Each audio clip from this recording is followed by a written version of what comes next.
Kepala Kantor Staf Presiden Muldoko memastikan anggaran pembangunan Ibu Kota Nusantara masuk APBN 2025. Muldoko tegaskan pembangunan IKN jadi proyek prioritas strategis.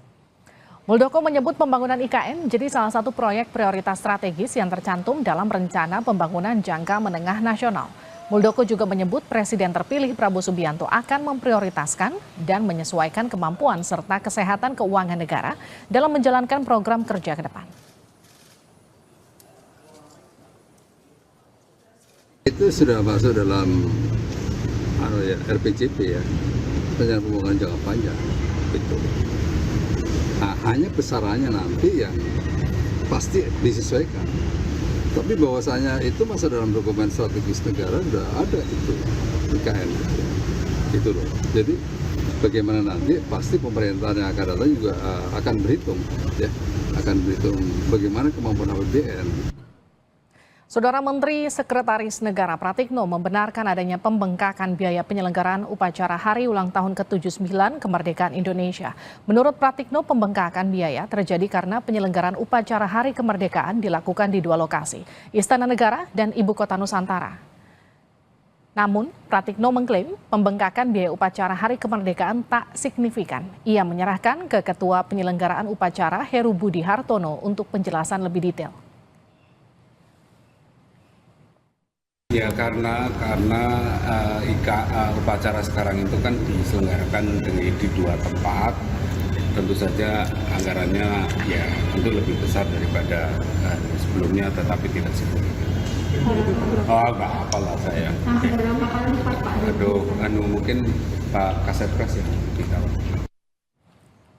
Saudara Mensesnek Pratikno menyangkal pemerintah mengeluarkan biaya sewa mobil Alphard hingga 25 juta rupiah per hari di IKN untuk menunjang perayaan Hari Ulang Tahun Republik Indonesia. Pratikno menjelaskan Mensesnek menyediakan bus untuk transportasi para tamu. Namun Pratikno tak menampik keterbatasan fasilitas transportasi dan infrastruktur jalan jadi kendala penyelenggaraan upacara Hari Ulang Tahun ke-79 Kemerdekaan Indonesia di IKN.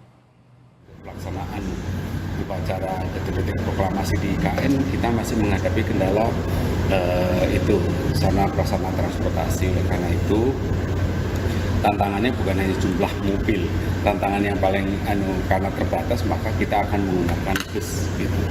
Jadi kita akan memfasilitasi transportasi berupa bus untuk menuju tempat upacara. Pak, 25 juta per hari untuk Alphard. Oh iya, itu kan lokal, pasar lokal itu bukan kita. Dan kita besok nggak akan menggunakan itu kan, kita akan menggunakan. Kepala Staf Kepresidenan Muldoko merespon soal melonjaknya harga sewa kendaraan untuk peringatan HUT RI di IKN. Muldoko menilai wajar harga sewa kendaraan mahal karena khusus untuk peringatan proklamasi kemerdekaan, menurut Muldoko di IKN masih penuh keterbatasan hingga wajar kalau harganya masih mahal.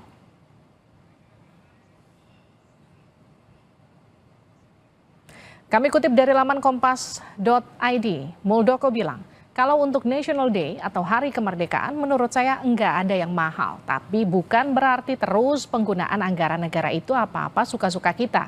Semuanya bisa dikontrol. Kepala Sekretariat Presiden Heru Budi Hartono membantah sewa 1.000 unit mobil mewah untuk fasilitasi tamu negara dalam upacara peringatan ke-79 tahun kemerdekaan Indonesia di Ibu Kota Nusantara. Heru menekankan kendaraan yang diperkenankan masuk ke IKN hanya untuk rangkaian presiden. Sementara untuk seluruh tamu undangan akan diangkut menggunakan bus yang sudah disiapkan.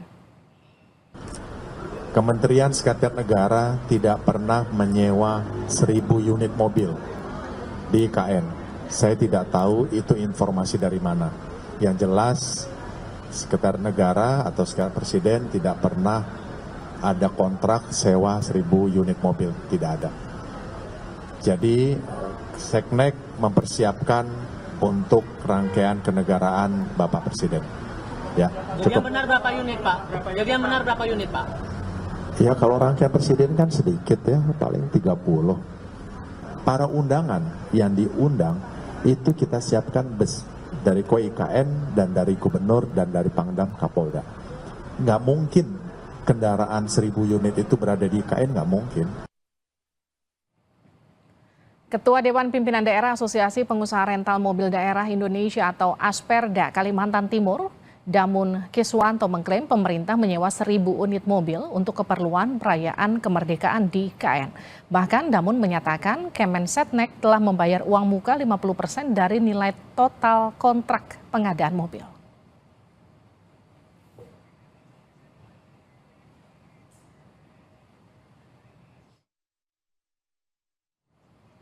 Menteri PUPR sekaligus pelaksana tugas Kepala Otorita IKN Basuki Hadimulyono menjawab Istana Garuda IKN yang disorot warganet atas desainnya yang gelap. Menurut Basuki, bilah-bilah perunggu Istana Garuda bisa berubah jadi warna hijau. Menurut Basuki, desainer Istana Garuda IKN Inyoman Warta sudah memperhitungkan proses oksidasi bilah-bilah perunggu Istana Garuda. Hal serupa juga terjadi pada patung Garuda Wisnu Kencana Bali. Nantinya Istana Garuda akan berubah warna menjadi hijau cerah. Sebelumnya ramai warganet yang mengomentari desain Istana Garuda terkesan gelap, suram dibandingkan burung Garuda. Kalau menurut Pak Nyoman Nuarta, itu kalau nanti kena oksidasi itu jadi hijau seperti GWK. Itu kan perunggu yang dikasih cairan, nanti dia akan kena oksidasi menjadi lebih hijau persis kayak GWK. Itu berapa tuh Pak? Oh iya, Hijaunya itu. iya. Ya, kita lihat yang ke GWK itu berapa lama? Kan ini juga IKN untuk jangka panjang. Pemerintah kebut IKN untuk persiapan HUT RI ke-79, Menteri Sekretaris Negara Pratikno membenarkan biaya penyelenggaraan HUT RI membengkak. Lebih lengkap kita akan sapa Renata Panggalo, jurnalis Kompas TV. Renata, jadi seperti apa kesiapan HUT RI di sana kalau kita lihat dari sisi infrastruktur dan juga acaranya?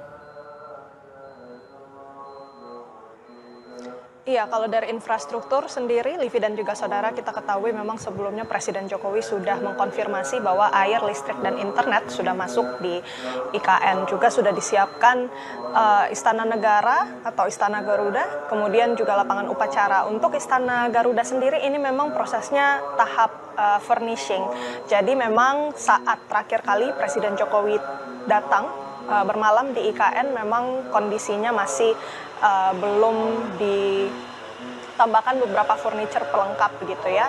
Terlihat masih kosong ruangan-ruangan di dalam Istana Garuda. Tetapi nantinya ini juga akan dikebut. Kemudian kalau dari lapangan upacara kita ketahui juga yang kami pantau sudah mulai dipasang sejumlah perlengkapan untuk menunjang upacara bendera di sana. Kemudian juga kalau dari sisi hunian, ini sudah disiapkan 14 tower hunian ASN dan 7 tower kantor Kemenko untuk tempat menginap ASN dan juga petugas upacara.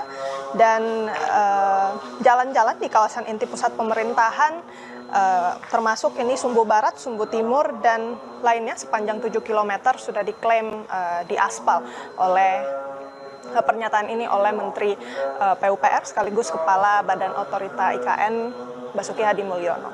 Kemudian juga untuk ART ini dikabarkan akan bisa beroperasi, jalan tol juga sudah bisa dioperasikan pada tanggal 17 Agustus. Dari sisi acara, Livi dan juga saudara, memang bulan kemerdekaan ini sudah dimulai sejak tanggal 1 Agustus lalu, diselenggarakan doa bersama di Istana Negara. Kemudian juga nanti pada tanggal 13 akan dilaksanakan pengukuhan pasukan pengibar bendera pusaka oleh Presiden Jokowi di IKN. Jadi memang Presiden Jokowi ini sudah akan kembali lagi ke IKN pada tanggal 11.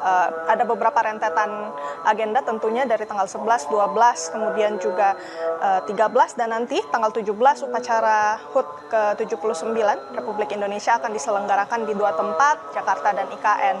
Dan tentu akan dipimpin oleh Presiden Jokowi dan kabarnya juga bersama dengan sejumlah menteri termasuk Menteri Pertahanan Prabowo Subianto. TV. Pratikno itu mengakui ada biaya yang membludak untuk HUT RI kali ini. Salah satunya soal sewa mobil. Jadi bisa Anda konfirmasi betul ada 1.000 unit mobil yang disewa atau justru tidak? Karena ini juga disanggah oleh Heru Budi yang kabarnya tidak ada penyewaan mobil sebanyak 1.000 unit. Iya, Livi, tentu untuk mengkonfirmasi benar atau tidaknya kami memerlukan data. Dan sampai saat ini memang dari Kementerian Sekretariat Negara tidak membeberkan lonjakan atau pembengkakan anggaran untuk HUT ke-79 Republik Indonesia ke publik. Tapi memang Pratikno menyatakan bahwa pembengkakan anggaran ini lumrah begitu ya, karena ini dilakukan di 2 tempat di Jakarta dan IKN, namun tidak signifikan pembengkakannya. Nah, yang berkontribusi pada pembengkakan ini setidaknya ada 2 yang kami ketahui. Yang pertama ini terkait dengan penyewaan kendaraan yang kabarnya dilakukan oleh Kementerian Sekretariat Negara. Ini diklaim oleh salah satu asosiasi, yakni Asosiasi Pengusaha Rental Mobil Daerah Indonesia, yang mengatakan ada sekitar 1.000 unit mobil yang dipesan untuk memenuhi keperluan pergerakan tamu-tamu negara. Kemudian juga dikabarkan sudah dibayarkan sebanyak 50%. Tetapi memang kalau kita melihat pernyataan dari Kementerian Sekretariat Negara, khususnya dari Satya Utama, Sekretaris Kementerian Sekretariat Negara, ini membantah ada 1.000 mobil, tetapi ada sekitar 200 unit saja untuk keperluan transportasi pasukan upacara dan tamu. Kemudian juga dari Ditjen Hubdat ini memastikan pengadaan 97 unit bus fosil yang beroperasi dari tanggal 10 sampai 18 Agustus. Memang, Livi, kalau kita perhatikan momennya ini tampaknya beberapa barang dan jasa ini naik harganya dibandingkan sebelum ibu kota berpindah ke Nusantara. Selain itu juga yang melatar belakangi pembengkakan sepertinya ini terkait dengan biaya untuk hotel untuk para tamu yang diundang upacara 17 Agustus di IKN. Kalau dari informasi yang kami dapatkan, memang tamu-tamu negara ini rencananya akan menginap di Swiss Hotel Nusantara, dan ini hanyalah satu-satunya hotel yang ada di kawasan IKN atau kawasan inti pusat pemerintahan. Ini tarifnya berkisar 4,8 juta hingga 8 jutaan per malamnya.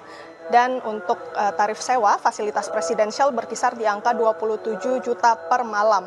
Jadi memang tidak heran, ini juga pasti berkontribusi pada anggaran untuk peringatan HUT ke-79, tapi tentu Livi dan juga saudara, kami masih menunggu konfirmasi lebih lengkap lagi terkait dengan angka pasti atau nominal pasti dari berapa kemudian pembengkakan yang terjadi dalam anggaran HUT ke-79 Republik Indonesia. Livi. Terima kasih Renata Panggalo, jurnalis Kompas TV.